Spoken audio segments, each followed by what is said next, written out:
Birmingham has issued a tornado. Cadillac to develop its suspension system. Magnetic ride control, pioneered by Cadillac.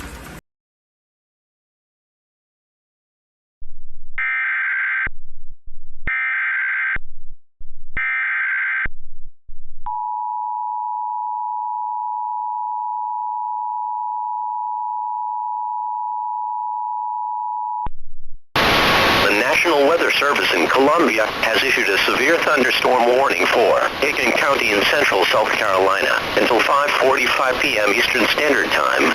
At 4:50 p.m. Eastern Standard Time, National Weather Service Doppler radar indicated a severe thunderstorm capable of producing damaging winds in excess of 60 miles per hour.